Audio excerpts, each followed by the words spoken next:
कैसे आप सब लोग, welcome back to my channel. आज के इस वीडियो में मैं इग्नू की BEGC 103 इंडियन राइटिंग इंग्लिश की जो शॉर्ट स्टोरी पढ़ाने जा रही हूँ ब्लॉक 4 से स्विमिंग लेसन्स रोहिंटन मिस्ट्री के बाय।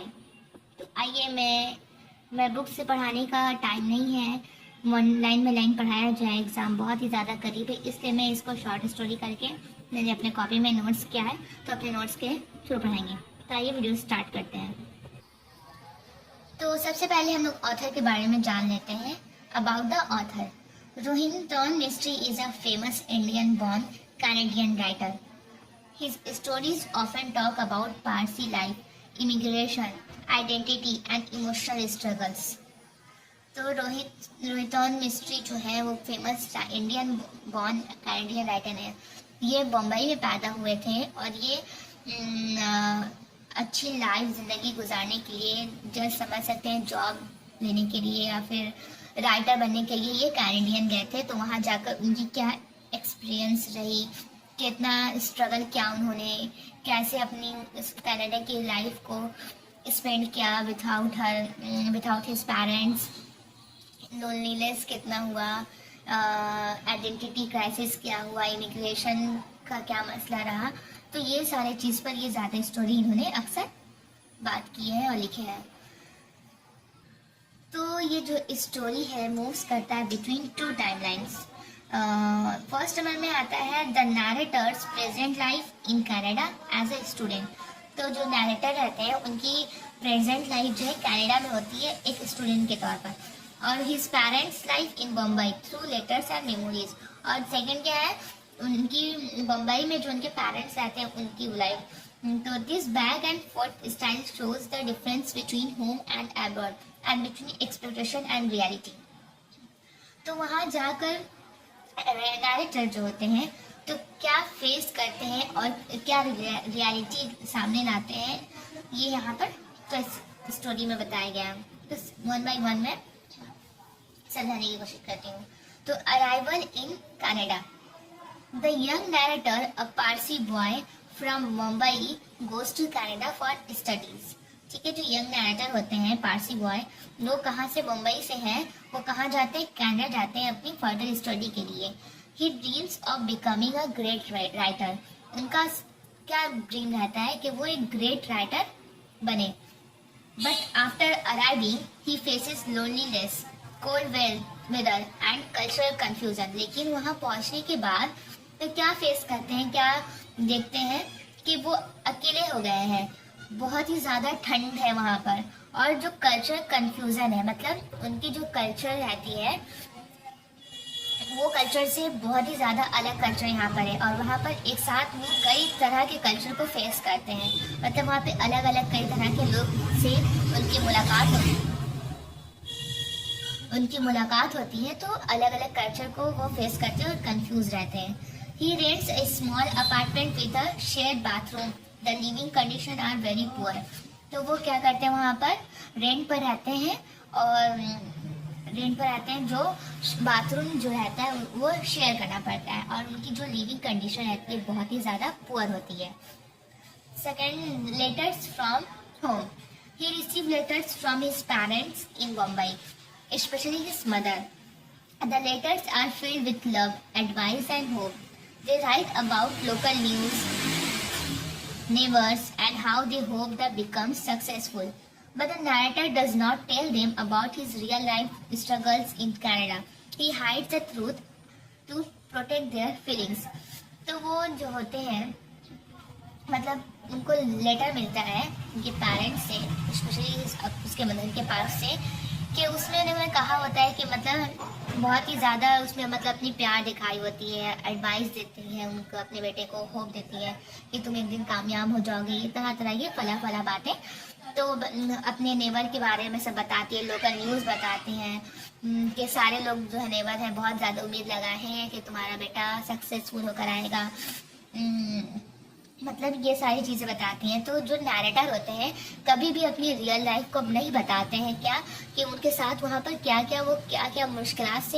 क्या मुश्किलात फेस कर रहे हैं, नहीं बताते। जैसे सारे लोग वहाँ के इस बम्बई में सब सोचते हैं भाई बेटा इनका कनाडा गया है, कितना खुश होगा, क्या नसीब है इनकी, बेटा कनाडा जाके पढ़ रहा है।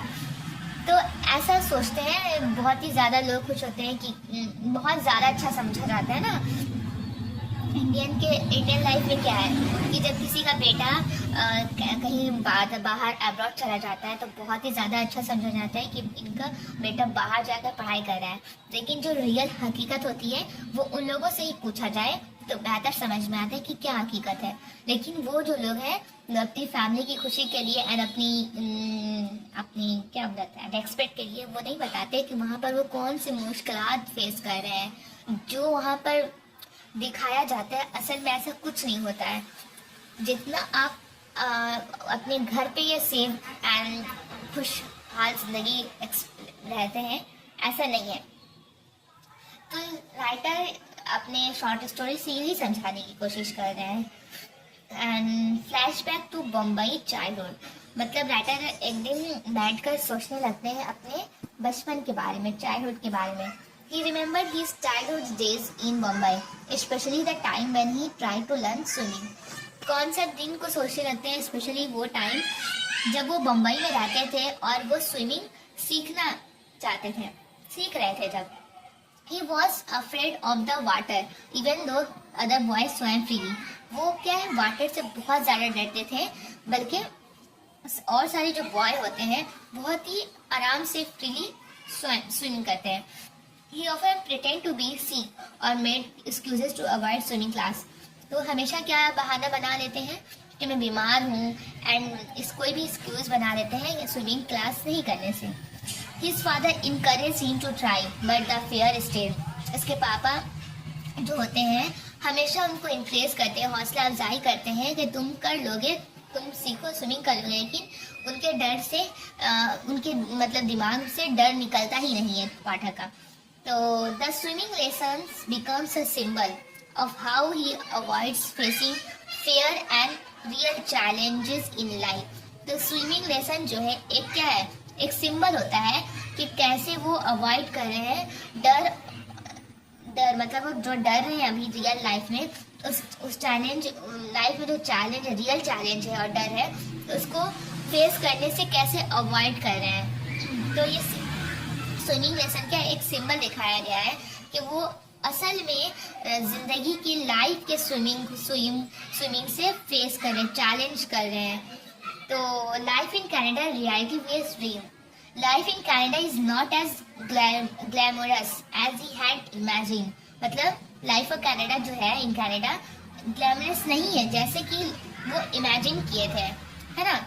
He worked small jobs to survive, like washing dishes. He tries to write stories but struggles with confidence. People around him are cold and unfriendly. He feels like an outsider. तो उनके इर्द गिर्द जो people होते हैं वो unfriendly होते हैं, मतलब फ्रेंडशिप नहीं करते हैं एंड वो बहुत ही ज़्यादा खुद में आउटसाइडर मतलब अकेला लोनलीनेस फील करते हैं। He start questioning his dream of becoming a writer. वो खुद से क्वेश्चन करने लगते हैं एक राइटर के तौर पर कि मैं क्या राइटर बनूंगा। See his father's understanding. उसके पापा क्या समझते हैं? In a touching twist, we see his father's reflections. The father reads one of his son's stories published in a magazine. तो जो राइटर होते हैं वो अपनी स्टोरी को मतलब इस तरह की स्टोरी को मैगजीन में पब्लिश करते हैं। तो उसके फादर जो होते हैं बम्बई में वो मैगजीन से वो स्टोरी को रीड करते हैं एंड बहुत ही ज़्यादा इमोशनल समझते हैं कि जो स्टोरी है असल में ये स्टोरी मेरे बेटे की ही स्टोरी है। At first the father does not understand the English, so he makes his college read and translate. तो फर्स्ट सबसे पहले तो वो इंग्लिश नहीं समझ पाते उसके फादर, तो अपने फ्रेंड से इसको पढ़वाते हैं, ट्रांसलेट कराकर समझते हैं कि क्या लिखा हुआ है।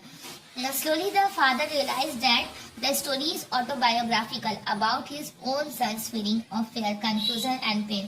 तो वो समझ जाते हैं आहिस्ता आहिस्ता कि मेरे बेटे के बारे में ही स्टोरी है, मेरे बेटे खुद ने अपने बारे में ऑटोबायोग्राफिकल लिखा है, अपने डर के फीलिंग को, अपने कंफ्यूजन को, अपने दर्द को लिखा है इसमें, जो कभी वो मुझसे कह नहीं पा रहा था तो उसने इसमें लिखा है।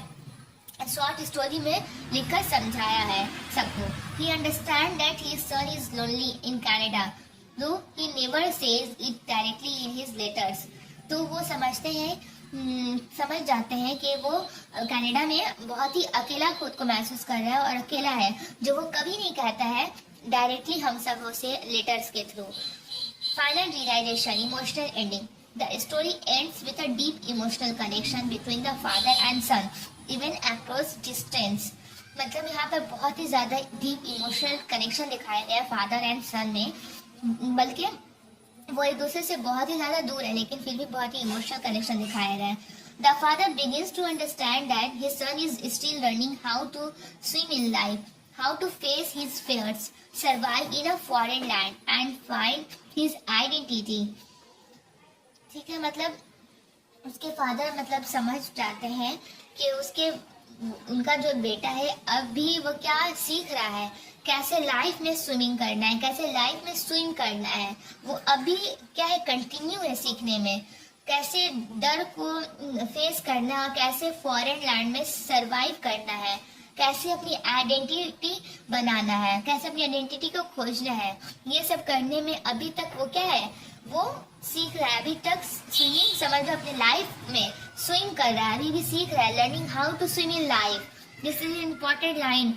Still his son is still learning how to swim in life. This is a very important line to understand the meaning of the heading. Swimming lesson मतलब just it is not only the swimming lesson of the heading or of the childhood memory, it also about that how to मतलब the narrator is still learning how to swim in life, है ना. सारे लोग हम लोग क्या करते हैं, अभी तक सीख रहे हैं how to swim in life, life में कैसे स्विम करना है, कैसे how to face his fear, कैसे हम लोगों को डर फेस करना है, सरवाइव करना है.